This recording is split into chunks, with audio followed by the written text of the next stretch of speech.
Tanungin mo ang tatay mo, ang asawa mo, ang nanay mo, ang anak mo, pati kaibigan mo, pati asawa mo. Kilala mo ba ang Diyos? Naniniwala ka ba sa Diyos? Siyempre, ang sasabihin ko o natin, naniniwala ako sa Diyos.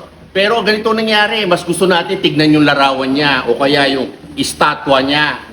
Yung mga namatay na mahal natin sa buhay, tulad ng tatay natin, asawa, lolo, lola, pati anak, pati kaibigan, di ba mas tinitignan lang natin yung larawan nila? Pero paano ba natin sila makikilala? Pati na rin ng mga bayani, ang titignan mo na lang yung larawan o kaya yung estatwa nila. Ang ibig kong sabihin, mas nakikilala natin ang kanilang mga sinasabi o kaya mga sinulat sa aklat. Hindi lang naman sa kanilang larawan o kaya estatwa eh. Kung ganoon pala, bakit tayo nagbabasa pa ng Biblia? Para malaman natin kung ano ang sinasabi ng Diyos.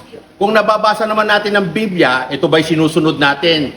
Kaso ang kadalasan na nangyayari, di ba? Yung Bible sa bahay, lalagyan mo ng kandila, lalagyan mo ng sampagita, ilalapit mo sa statwa o kaya sa kanilang mga larawan. Pero ito ang sabi ng Diyos sa aklat ni Juan, chapter 1, verse 1. Ito sabi ng Diyos, nang pasimula ay naroon na ang salita ng Diyos. Salita ay kasama ng Diyos at ang salita ay Diyos. Kaya kung gusto mo ng Diyos, sa pamagitan niya ng salita, yun ang ating basahin. Maraming salamat.